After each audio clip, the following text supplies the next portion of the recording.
সবাইকে স্বাগত জানাচ্ছি। ত্রিপুরা সরকারি চাকরির মেরিট লিস্ট প্রকাশিত হয়েছে। যারা যারা মেরিট লিস্টে স্থান পেয়েছে সবাইকে কংগ্রেস অভিনন্দন জানাচ্ছি। মেরিট লিস্টের বিষয়টা আমরা আলোচনা করব। পাশাপাশি 10টি নতুন চাকরির বিজ্ঞাপন এসেছে, সেখানে অ্যাকাউন্টেন্ট, নার্স, সাপোর্টিং স্টাফ নিয়োগের ভালো ভালো সংখ্যক ভ্যাকেন্সি এসেছে, সেটা আমরা দেখব। পাশাপাশি আরেকটা যেটা নিউজ উঠে এসেছে, 30 এপ্রিল ত্রিপুরা বিধানসভা অধিবেশন বসছে একদিনের জন্য। এই বিধানসভা অধিবেশনটা কেন ডাকা হয়েছে, সেই বিধানসভা অধিবেশনের যে এক্সাইটমেন্ট বা কর্মচারী বেকারদের যে চাওয়া দাবি দেওয়া সেটা কতটুকু পূর্ণ হবে, সেটা বিরাট বড় একটা কোশ্চেন। সেই বিষয়ে আমরা থাকছি।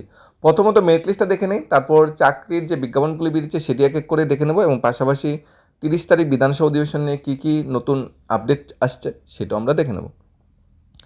মেরিট লিস্ট যেটা প্রকাশিত হয়েছে, ফিক্সড পে বেসিকে নিয়োগের একটা বিজ্ঞাপন এসেছিল। গ্রুপ সি ক্যাটাগরিতে ফিক্সড পে বেসিক 5 বছরের জন্য। বিজ্ঞাপনটা এসেছিল নগর উন্নয়ন দপ্তরের কমলপুর নগর পঞ্চায়েত থেকে। সেখানে ওয়ার্ড সেক্রেটারি নিয়োগের বিজ্ঞাপন এসেছিল 8 মার্চ, যার পরীক্ষা হয়েছিল কমলপুর বয়েজ ক্লাস 12 স্কুলে এবং গভর্নমেন্ট ইংলিশ মিডিয়াম স্কুলে পরীক্ষা হয়েছিল। এই পরীক্ষায় যারা যারা কোয়ালিফাই করেছে, যারা যারা সিলেক্টেড হয়েছে, তাদের রুল নাম্বার এখানে দেওয়া আছে। এসটি ক্যাটাগরিতে 9, 352, 159, 78, 272, এবং ইউআর ক্যাটাগরিতে যারা সিলেক্টেড হয়েছে তাদের রুল নাম্বার এখানে দেওয়া হয়েছে।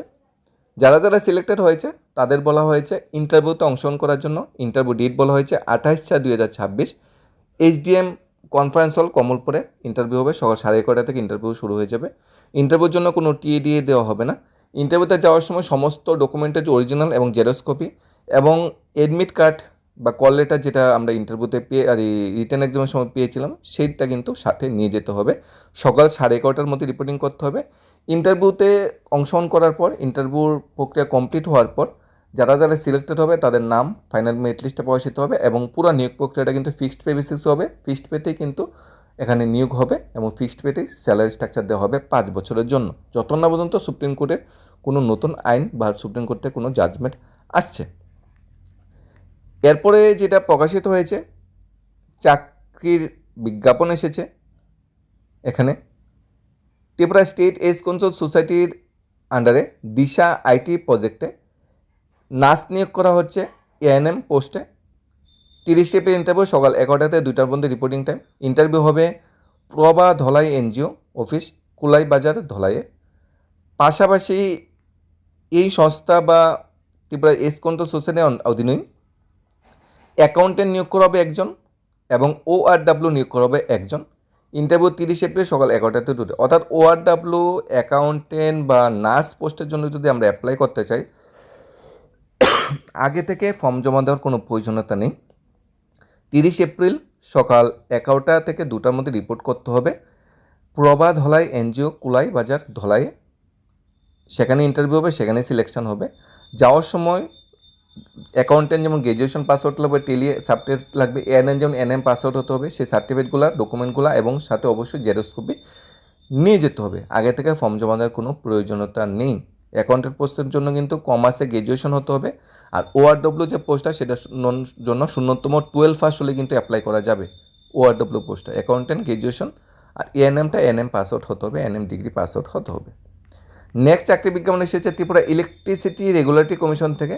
ত্রিপুরা ইলেকট্রিসিটি রেগুলেটরি কমিশন পাওয়ার ডিপার্টমেন্টের অধীনে একটা সংস্থা টিই আছে যেটা বলা হয়।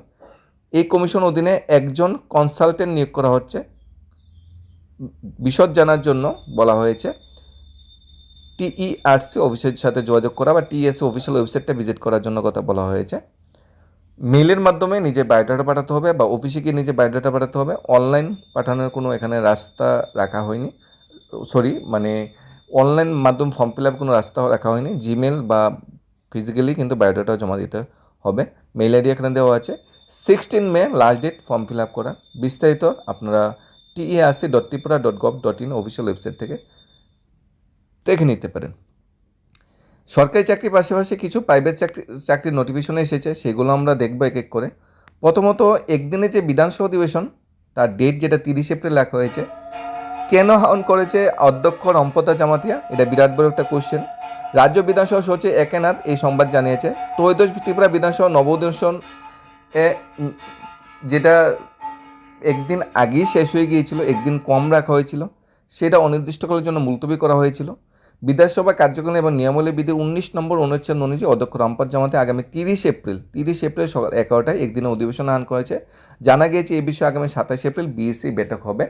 সম্ভবত ত্রিপুরা বিধানসভা অধিবেশনটা যেটা রাখা হয়েছে, ওমেন যে সংরক্ষণ যেটা বিল বা লোকসভা আসন সংখ্যা বৃদ্ধির যে বিল, সে বিষয়ে কিছুটা আলোচনা হতে পারে। তবে কর্মচারীদের যা দিয়ে দেওয়ার 5% তা দিয়ে দিয়েছে। কর্মচারী বিষয়ে বিশেষ কিছু আলোচনার কোনো প্রশ্ন এখানে আসছে না। আর বেকার চাকরিদেশী ভাই বোনদের বিষয়ে কিছু টকজল হতেই পারে।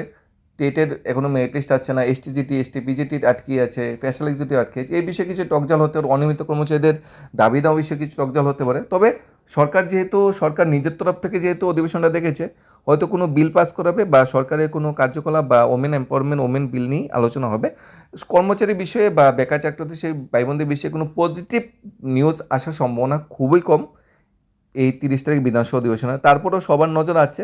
তবে টকজাল আলোচনা তো হবে, কিছু আলোচনা যেটা রয়ে গিয়েছিল সেই আলোচনাটি তো উঠে আসবে, বিরোধীরাও সেইভাবে নিজেদের দাবি দাওয়া পেশ করবে।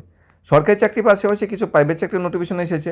আগে আমরা দেখে নিই মহারাজা বীরবিক্রম ইউনিভার্সিটি থেকে যে অ্যাডভার্টাইজমেন্টটা বেরিয়েছিল, তার ইন্টারভিউ ডেট যেটা বেরিয়েছে, রিটেন টেস্টের যেটা বেরিয়েছে, এমবিবি ইউনিভার্সিটির অধীনে অ্যাসিস্ট্যান্ট প্রফেসর নিয়োগ করার একটা বিজ্ঞাপন বেরিয়েছিল ককবরক সাবজেক্টে।